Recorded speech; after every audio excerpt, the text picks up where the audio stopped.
Building up to the Six Nations Championship 2024, it's time to put Ireland under the microscope. I'm going to pick, what would be my Ireland training squad, wider training squad, and I'll finish the video by picking what I would think maybe and what I would select as the Ireland 15 for that first big Friday night game against France in what should be a belting way to open the 2024 Six Nations, which I'm getting more and more excited about the closer we get. It'll be here before you know it. I'm Tim, this is Egg Chasers, and give the video a thumbs up and tell me what you think about this. And I think the first place to start with Ireland is, whilst it was a disappointing World Cup going out in another quarter-final, you have to remember 2023 was a massive success, and the last couple of years for Ireland have been phenomenal. They've chalked up the longest run of consecutive wins at home ever in the nation's history. Grand Slam winners in 2023, only the fourth Grand Slam ever, one of the finest Irish teams ever, and they went out, let's not forget, in a World Cup by the narrowest of margins. And Ronan Kelleher will have been kept up many a night thinking about what might have been with that try that was held up against Geordie Barrett. The margins were so fine, and whilst it was a disappointing way to end their World Cup campaign, it's not anything other than a brilliant couple of years for Ireland, and they are starting, when we move forward, from a very, very strong place. So I don't think too much needs to or will change in Andy Farrell's thoughts. He's going to be announced as the British and Irish Lions head coach fairly soon, and a lot of his squad will be thinking that they want to be part of a really good Ireland team to give themselves the best possible chance of getting into that squad going down under to Australia in 2025. But they've got a job to do. They want to win the Grand Slam 2024. And, these wins, trust me, as an England fan, you should never, ever take this for granted. Only one team can win the World Cup. Ireland will have their day one time. Maybe in Australia in 4 years' time. But as for the Ireland squad, let's get myself out of the way. This was the squad that Andy Farrell named back in the summer. It was in May 2023. So to start the whole World Cup selection process, he picked this wider training squad.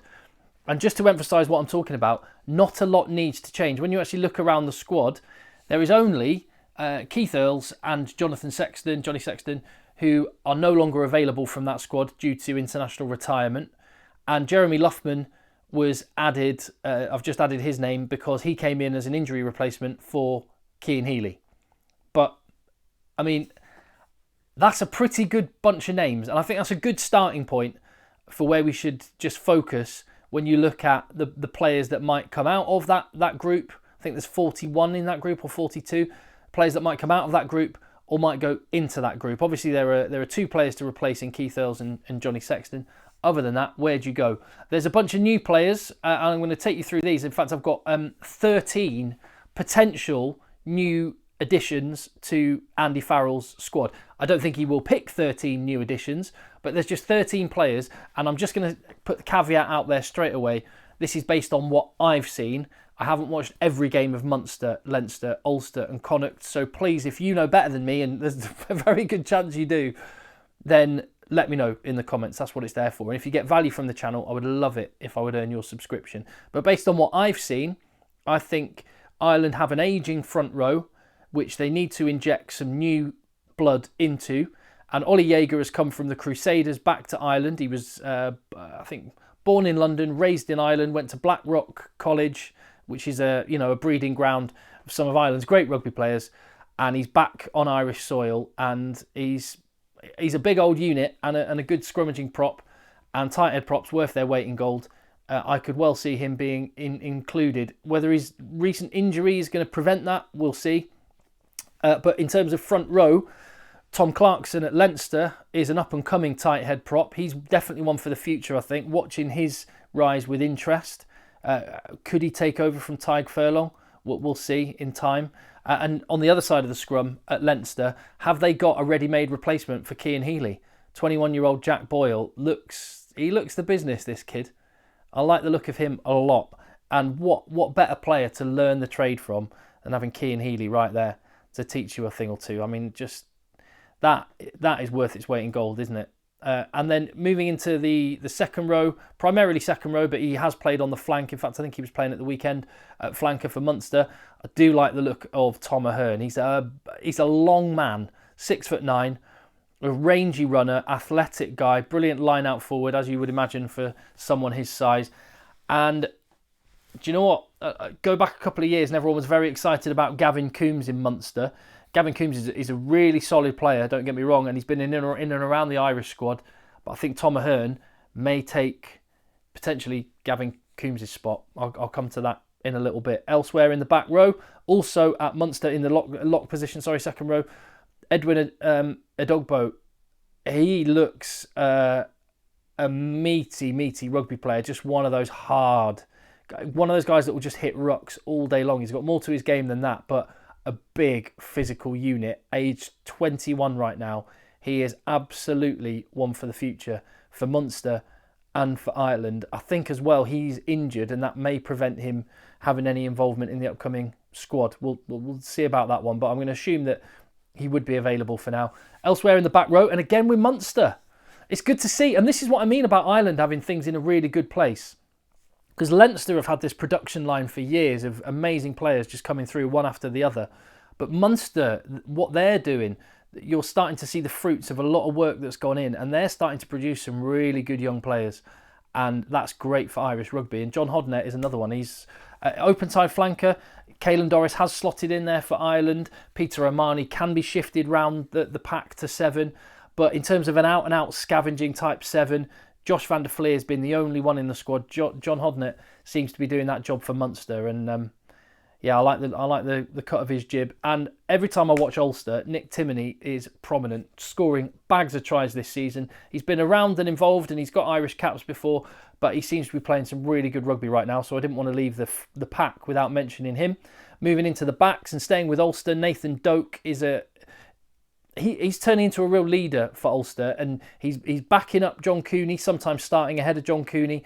Got a real balanced game and another position for Ireland where, fast forward to the next World Cup, they're going to need some fresh blood coming through, and he could be the one. Fly half, all the talk about who's going to take over from Johnny Sexton. Long term, who that may be, we don't right know. It was Ross Byrne for a while. It looks like Jack Crowley's got that slot at the minute. Kieran Frawley's handy when he's had to play there. Harry Byrne is another one at Leinster they're very excited about. And also Sam Prendergast, Irish under-20s. He's been looking fantastic. He's been getting some starting games for Leinster here and there. And brother of Cian Prendergast, he could be the heir to Johnny Sexton's throne in the long term. He looks the real deal. And in the centres, James Sheem at Ulster. Every time I see James Sheem play, he just looks classy. He's just got that kind of elite skill set. Just real silky runner, great outside break, beautiful distributor, just a real smart rugby player.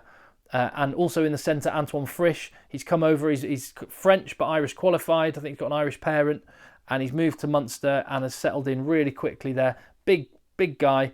And could do a job, you feel, potentially in that stable of really good centres. Back to Ulster and Robert Balakoon. He always seemed to me like he was going to be the boy. And he hasn't quite kicked on. There's some areas of his game that clearly he needs to work on. He seems to be playing really well this season, so definitely up for consideration. And there you go. So if I get myself out of the way, I'll show you how this shakes down. I've given you 13 names that could either replace players that are in this group right now. And the first thing I'm going to do is I'm going to put Robert Balakoon in for where Keith Earls, his spot was. So that's a guy I like. I mean, you've got Calvin Nash, Jacob Stockdale still in and around that didn't make the World Cup squad of guys there. But Robert Balakoon, I think he just does have elite potential. If he can sort out whatever issues it is Andy Farrell has with his game, maybe it's the defensively, but as a strike runner, he kind of long, rangy, rapid. He's a little bit like Kanan Moody in that sense. Just kind of greyhound kind of player. And then also to replace Jonathan Sexton, I actually think Ireland have got their man there in Jack Crowley. He's going to be the 10 for the time being. I'm not worried about having another Byrne in the squad. I think Ross Byrne will be the backup 10. And Kieran Frawley could do a job there as the auxiliary third 10. So what I would do, and I've put 2 little stars next to his name because he's like an apprentice, I would have Sam Prendergast in and around the squad to get experience, because I think long term he is your solution at fly half, so I'd have him in. And elsewhere in the backs, I'm going for, as you'll see, I've replaced Cowlin Blade with Nathan Doak. Blade is, 29 years of age. Nathan Doak is 22. That you may think it's a bit of a surprise. You may sort of think, well, why aren't you taking out Conor Murray? He's had his time. No, this is what I really like. I think Jameson Gibson-Park is the clear number one, and you've got Craig Casey, the number two. But having all that experience that Conor Murray has got under his belt, he's still only 34. That is so valuable for Casey and for Doak, and I would just keep that experience within the squad. I think Cowlin Blade has never quite made the impact at the international level, and I think it's time maybe to give that spot to Nathan Doak to see what he can do. 22 years of age, and like I say, I really like the qualities that he's got. Also going to put James Hume. I'm just going to add him to the squad. Just put an extra player there. If I needed to, if I had to keep it to the same number of players, I'd probably take out Sam Prendergast and put in James Hume. I just think he's a classy operator as a centre.